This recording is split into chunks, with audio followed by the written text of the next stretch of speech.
লাল বেনারসি পরে বসে আছি আমি। কিছুক্ষণ পরে আমার বিয়ে, আর ঠিক সেই সময় খবর আসে আমার এই বিয়ে আর হবে না, ছেলে এই বিয়ে করবে না, ছেলে বাসা থেকে না করে দিয়েছে। এই কথা শোনার পর আমার বাবা মাথায় হাত দিয়ে বসে পড়ে। বাড়ি ভর্তি মেহমান, এলাকার সবাই জানে আজ আমার বিয়ে। গ্রাম অঞ্চলে বিয়ের কথাবার্তা হলে পুরো এলাকা জেনে যায়। এখন যদি আমার বিয়ে না হয়, মানুষের যন্ত্রণায় রাস্তায় মুখ দেখানো যাবে না। লোকে বলবে আমার কোনো না কোনো দোষ আছে, না হলে আমার বিয়ে ভাঙলো কেন।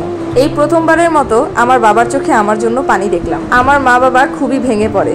সবাই জিজ্ঞাসা করে, আমার মা বাবা বলতে বাধ্য হয় যে আমার বিয়েটা ভেঙে গেছে, এই বিয়েটা আর হচ্ছে না, ছেলে পক্ষ না করে দিয়েছে।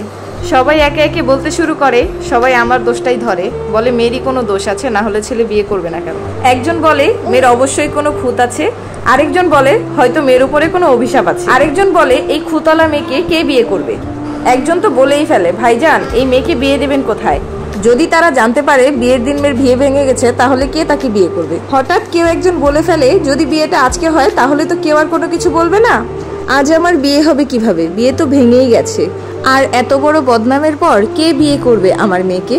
ছেলেটা সিনেমার নায়কের মতো বলে উঠল, আমি বিয়ে করব আপনার মেয়েকে, আপনার যদি কোনো আপত্তি না থাকে।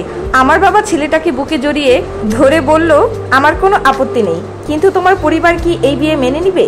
ওই ছেলেটা বলে, এসব আপনি আমার উপর ছেড়ে দিন, আপনি নিজের চোখের পানি মুছুন এবং বিয়ের আয়োজন করুন। আপনি আমার ওপর ভরসা রাখুন, আমি কিছুক্ষণ পরেই আসছি। আমার বাবা বলল, ভরসা রাখবো তো বাবা, তুমি আসবে তো? সে বলল, আপনি কোনো চিন্তা করবেন না, আমি কিছুক্ষণ পরেই আসছি। ছেলেটা এই কথা বলে চলে গিয়েছে। কিছুক্ষণ পরে আমার মা এসে বলল, চিন্তা করিস না মা, তোর বিয়ে আজই হবে। আমি তাদেরকে কিভাবে বুঝাই যে আমার বিয়ে হচ্ছে না বলে আমি মন খারাপও করছি না, কান্নাও করছি না। কেউ আমাকে ঠকিয়েছে, তার জন্য কান্না করছি, সেজন্য আমার মনটা খারাপ। অনেকক্ষণ হয়ে যায়, কিন্তু সেই ছেলেটা আর আসে না। আমার মা বাবা আবারও কান্নাকাটি শুরু করে, আর সবাই বলতে থাকে, আসবে না ওই ছেলে, হবে না এই মেয়ের বিয়ে। সবাই কানাঘোষা করার সময় ছেলেটা তার মাকে নিয়ে হাজির। এসেই বলে, এটা আমার মা, আমার মাকে ছাড়া তো আমি আর বিয়ে করতে পারি না। আমার বাবা অনেক দূরে থাকে, তাই বাবাকে আর নিয়ে আসতে পারি। তারা আমার আব্বুকে জানান তারা আমাকে খুব ভালো রাখবে। তাদের বাড়ির ঠিকানা আমার আব্বুকে জানায়, ছেলেটা কি কাজ করে সেটাও আমার বাবাকে জানায়। তাদের কথা শুনে আমার বাবা অনেকটা খুশি হন এবং স্বস্তি পায়। আমাকে বিয়ে দিতে পারলেই এখন তাদের শান্তি হবে। তাদের মনে এই চিন্তাই ছিল, আজকে আমার মেয়ের বিয়ে না হলে এই সমাজ আমাকে বাঁচতে দিবে না। এরপর ছেলের মা কিছু গহনা আর নীল শাড়ি এনে বলে, এগুলো তাড়াতাড়ি মেয়েকে পরান।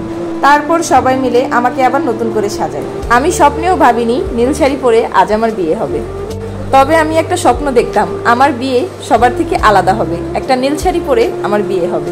বিয়ের শাড়ি হবে লালের বদলে নীল। আমার বিয়েতে গোলাপ ফুলের জায়গায় গাঁদা ফুল হবে, আর আমার হাজবেন্ড আমাকে বাসর ঘরে একটা লকেট গিফট করবে। এরকম স্বপ্নের মতো আমার বিয়েটা হবে, এটা আমি কল্পনাও করিনি। সবই আল্লাহর ইচ্ছা। আল্লাহকে অনেক বেশি ধন্যবাদ এমন স্বামী এবং শাশুড়ির জন্য, আলহামদুলিল্লাহ।